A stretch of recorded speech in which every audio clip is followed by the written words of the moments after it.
We all love a legendary comeback, and Degree Original Cool Rush is back and better than ever. Cool Rush isn't just a scent, it's a movement, a fan favorite that delivers bold, fresh vibes and all-day sweat protection. Whether you have a man that spends hours in the gym, heads into the office early, or is just trying to stay fresh on a long day, Cool Rush has their back. Head to your local Walmart or Target and grab Degree Cool Rush, the fan favorite scent from the world's #1 antiperspirant brand. You might think you know what it takes to lead a happier life. More money, a better job, or Instagram-worthy vacations. You might also be dead wrong. Yale professor Dr. Laurie Santos has studied the science of happiness and found many of us do the exact opposite of what will make our lives truly better. On her podcast, The Happiness Lab, she takes you through scientific research and shares some surprising stories that will change the way you think about happiness. To celebrate the start of the NBA season, Utah Jazz player Kevin Love joins Laurie to talk about how he stays calm and collected in a high-pressure work environment, the basketball court.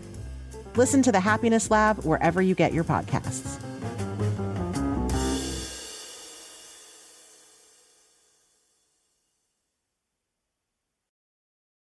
This episode is brought to you by Progressive Insurance. Fiscally responsible, financial geniuses, monetary magicians. These are things people say about drivers who switch their car insurance to Progressive and save hundreds. Visit Progressive.com to see if you could save. Progressive Casualty Insurance Company and Affiliates. Potential savings will vary, not available in all states or situations.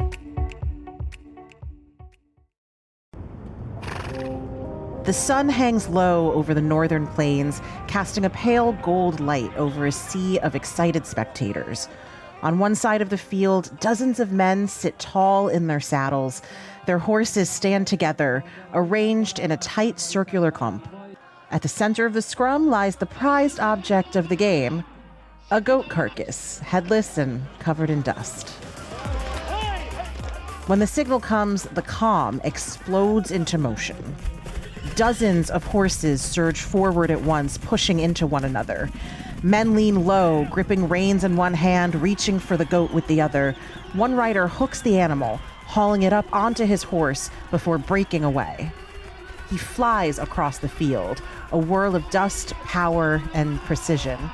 The sound of pounding hooves fills the air as dozens of others follow in hot pursuit. One rider closes in. He leans in and grabs the goat, tucking it firmly under his leg before taking off. The other riders try to catch up, but it's no use. He's too fast. And before they know it, the man and his stallion have crossed the field, dropping the goat in a chalked circle on the ground. The crowd erupts. The winning rider goes to collect his prize, and the round is over. But the game is just getting started.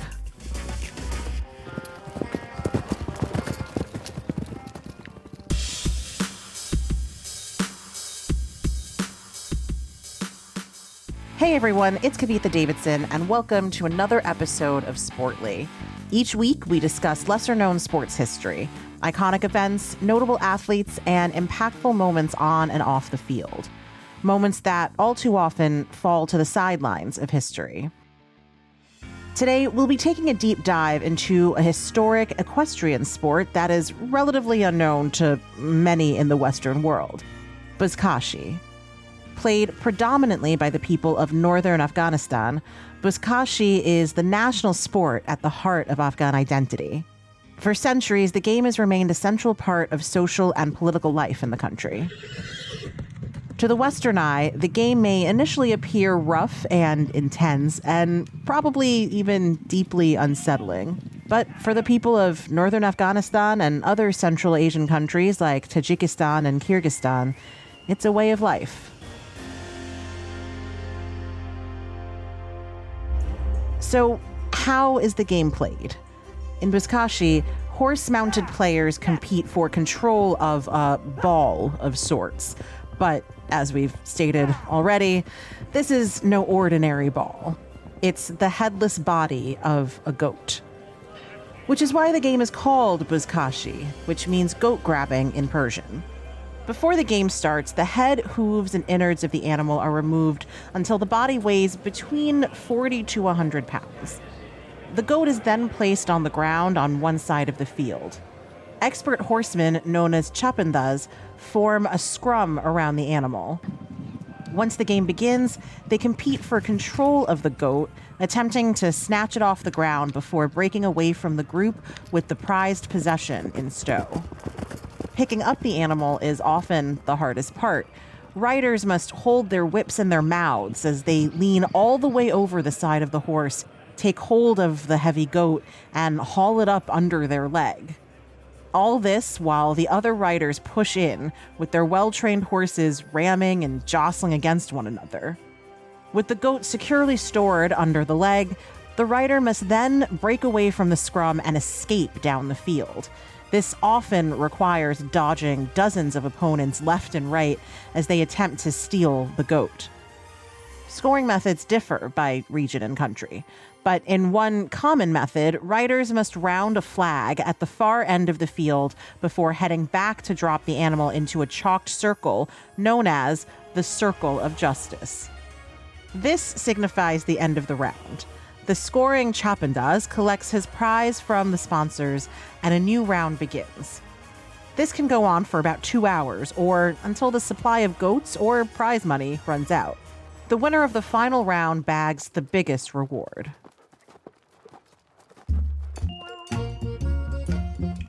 Now, the exact origins of Buzkashi are uncertain, and in fact, its true beginnings are highly disputed. The most common legend suggests that Buzkashi dates back to the days of Genghis Khan. During the 13th century, Khan was the founder and leader of the Mongol Empire, the largest contiguous land empire in world history. His domain spanned from Eastern Europe all the way to China and included modern-day Afghanistan. Of course, this vast empire was not one without conquest and bloodshed. The Mongol warriors were fierce and highly trained in the art of warfare. And this is where Buzkashi comes in. Some say the sport evolved as a training exercise for the Mongol armies. Fighting on horseback, grabbing the prize, and breaking away, it was the perfect preparation for a raid. Others say the game dates back to the 4th century BC, when Alexander the Great invaded Afghanistan. As one Buzkashi trainer tells it, for over 2 years, 500 Afghani horsemen fought against Alexander's army. They successfully captured hostages, forcing Alexander into negotiations. The game of Buzkashi is said to celebrate their victory. A third story suggests that the sport can be traced back to the nomadic tribes of Central Asia between the 10th and 15th centuries. Rival tribes would raid each other's camps, riding away with stolen livestock. Your tribe's reputation depended on whether you recovered your cattle or let the thieves get away with your property. Regardless of which origin story may be true, it's clear that Buzkashi has deep historical roots, and that the game has a place of pride among the horse riders of this region. Over time, Buzkashi migrated out of Afghanistan and across Central Asia, where it was adopted by Kyrgyzstan, Kazakhstan, Tajikistan, and parts of northwestern China.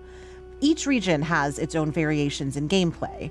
In Kyrgyzstan and Kazakhstan, for example, they play a team format with raised goals. In parts of Western China, participants ride yaks instead of horses.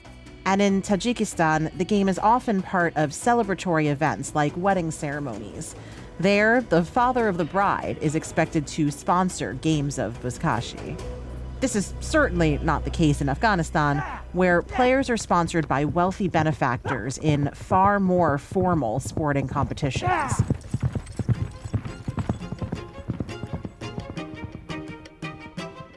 As its history suggests, Buzkashi has always been about mastery of horses and agility on horseback. It was a game for warriors, and it's still played in that way. Some matches are so intense that they can go through several goats by the end of the day. As one spectator of a game in Tajikistan explained in 2019. During the game, they use 2 or 3 goats because you see the horses are big and land is wet. They put on the goat can break. How to say? The goat literally falls apart. Yes. Though formal games are played in teams, the sport is often highly individual and highly dangerous. While deaths are rare, fractured limbs and bloody cuts are frequently reported.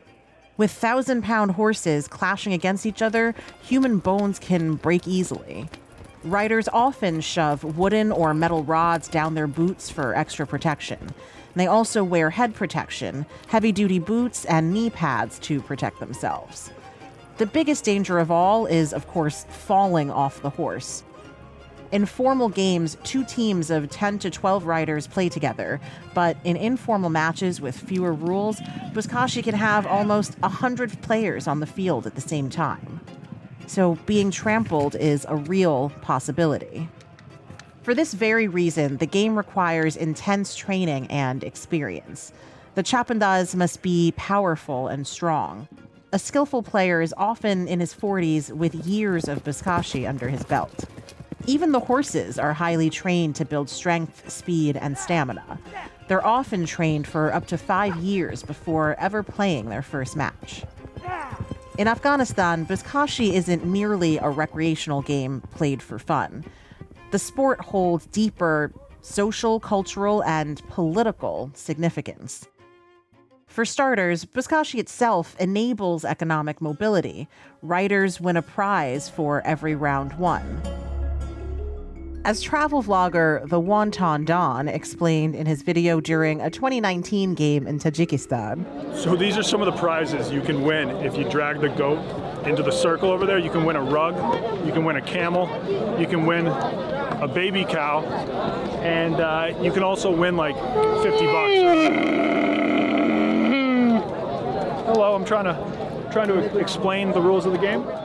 While winning a camel like the one we just heard from is surely great, prizes can be even more significant. In one 2014 tournament held in the city of Sheberghan in Afghanistan, the winner of the final round won around $3,500 US. Back then, this was 10 times the typical monthly wage in the country. But in 2025, many players actually have professional contracts. The most talented riders now earn $10,000 per year, plus whatever prize money, livestock, or vehicles they win in tournaments. For professional rider Sarwar Pahalwan, the game has been life-changing. Before becoming a successful Buzkashi player, Sarwar had little to his name. He had very few livestock, no house, and no vehicle. And now he has not one, but 2 houses, a sizable flock of sheep, and a car. Beyond economic mobility, Buzkashi often serves as a show of political and social influence. In fact, throughout Afghanistan's history, the sport has frequently been used as a sort of proxy contest, representing larger struggles for political power. In the 1970s, the sport was primarily organized by rural khans who used the game to assert their dominance among other tribal leaders. Those who successfully held well-funded, days-long events without a hitch were held in good social standing. Those who didn't, well, you can probably figure that out.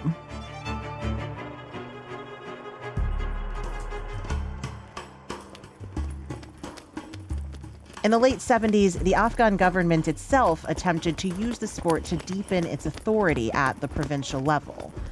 They introduced a government-sponsored form of the game called Karajay. This version replaced the relatively unstructured, every-man-for-himself style of informal games with a far more organized team format. 2 teams of 10 to 12 players each compete on a clearly marked field in 2 45-minute halves. Successful horse riders were revered, and some even became folk heroes. But Afghanistan's ruling government was starting to have other problems. Tanks loyal to young communist army officers now guard the palace where President Daud, the last of the Afghan royal family, ruled. In 1978, a Soviet-backed communist party seized power in the capital. Armed uprising in the countryside soon followed, and chaos ensued. The following year, Buzkashi once again served as a platform of political struggle when 50 Russian soldiers were killed at a game. But the biggest power move came in 1996, when the Taliban banned the sport entirely after assuming control over much of the country. According to their interpretations of Islamic scripture, the game was immoral, and so it must not be played. Eventually, when the Taliban regime was ousted in 2001, Buzkashi was officially reinstated as the national sport. A former warlord named Abdul Rashid Dostum, who had worked with U.S. forces to bring down the Taliban, soon became one of Buzkashi's largest sponsors. And the sport helped to widen his scope of influence in the country. Just as the various khans and warlords before him had done, Dostum used the game to assert his dominance over a fresh political landscape. Over the next several years, he would rise in the political ranks in Afghanistan, eventually becoming vice president. Many before Dostum have used Buzkashi as a forum for soft power within the country, and many more will likely try to do so in the future.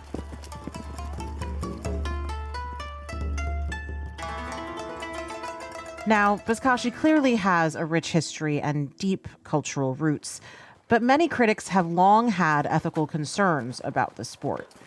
The rough nature of the game, the high impact on horses, and the use of a headless, deceased animal may initially seem, jarring to those unfamiliar with the sport. Some of you may have even felt slightly uneasy listening to parts of this episode. But it's important not to let our unfamiliarity prevent us from understanding the depth and importance of the sport in Afghanistan and throughout Central Asia. So let's talk about some of these concerns. Let's start with the most controversial aspect of the game, the headless goat. Many people are shocked by the thought of using an animal's deceased body for sport. This understandably seems grotesque or disrespectful. Some have called it uncivilized. But that's largely because this isn't something that we're culturally familiar with, and maybe we can try to challenge our perspective here. For the sports that we are familiar with, like football and baseball, the balls on the field are made with leather, which is animal skin. Like, a football is literally referred to as a pigskin. But leather is highly processed, and leather work is a valued artisanal skill. I can't tell you how many videos I've watched of craftsmen hand-sewing baseballs. So while the visual of using a goat carcass is striking compared to a traditional ball, the principle isn't actually all that different. Second, in Buzkashi, the sacrificed animal is killed in halal fashion. According to Muslim practice, the animal must be kept healthy, given food and water, and soothed before it's killed. The principle here is about respecting the death of the animal. Conversely, the majority of the meat in supermarkets in the U.S. comes from cattle that's raised in cruel factory farming systems and that's been processed through mass slaughterhouses. So while we might find it disturbing to see an animal used for sport, and we might have ethical issues with killing an animal in order to play a game with it, let's at least be consistent and maintain that same energy for the largely inhumane system that produces our burgers and hot dogs. Now, many people, including citizens of these countries, also criticize Buzkashi's treatment of horses. And while these majestic animals are trained for strength and endurance, the game itself is so brutal that injuries are inevitable. We can argue that a sport like horse racing is maybe even more cruel, particularly because the horses are bred to have large undercarriages and small legs, and that makes them fast but not durable. They're essentially bred to break down. Nearly 2,000 racehorses die in the U.S. every year. But in Buzkashi, it's said that a healthy horse equals a good reputation, which means that, ostensibly, they must be looked after with immense care. But at the end of the day, in both sports, the horses are put through enormous physical strain just for the entertainment of spectators. Now, it's really important to note that many Afghans themselves are vocal critics of the sport of Buzkashi. In 2019, a local student told the New York Times, quote, "It's not right to hurt animals like that. I don't like it and I don't watch it." A local bookseller said, quote, "It's inhuman, savage, and hurtful to animals." And he added, quote, "We call ourselves a Muslim country, but this is not something Islam supports. The people who support such sports They're mostly poor and illiterate, or rich people who got their money by bad means, like the militias.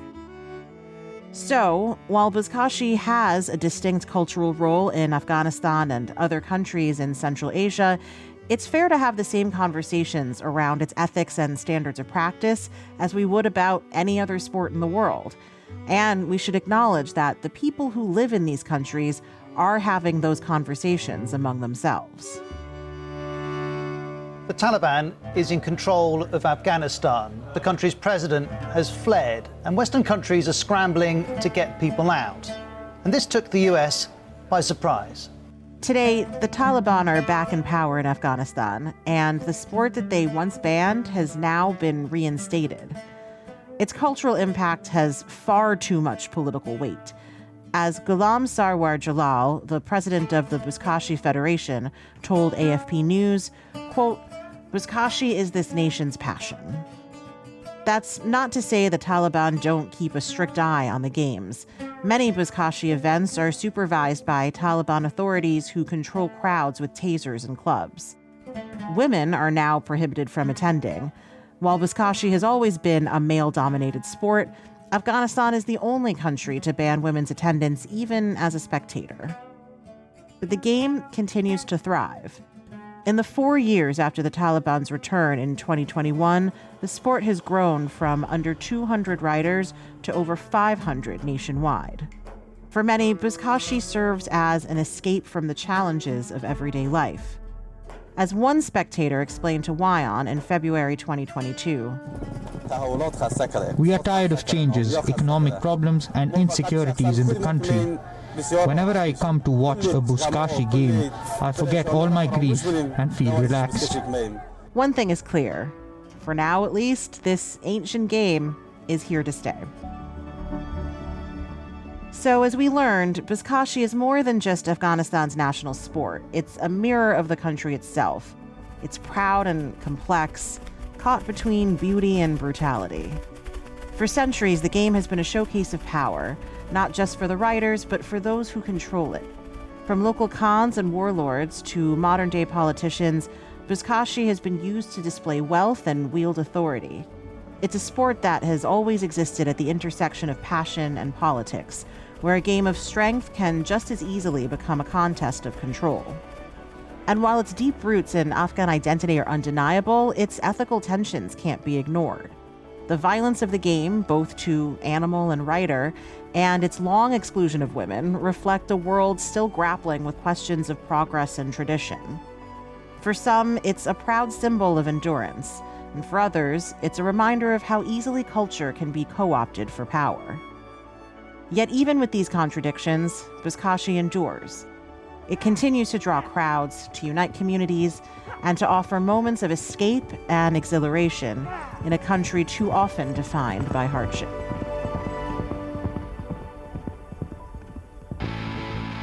Thanks so much for tuning into Sportly. Tune in next week and every week after as we dive into another great story. And if you have thoughts or suggestions for a topic you'd like me to cover, I'd love to hear from you. Feel free to email me at kavitha@immigrantlypod.com. And if you like what you're hearing, leave a review on your favorite podcast app. Sportly is an Immigrantly Media production. This episode was produced by Paroma Chakravarti. Our executive producer is Sadia Khan. Written by Emmanuel Monahan. Fact-checking by Irene Benteague.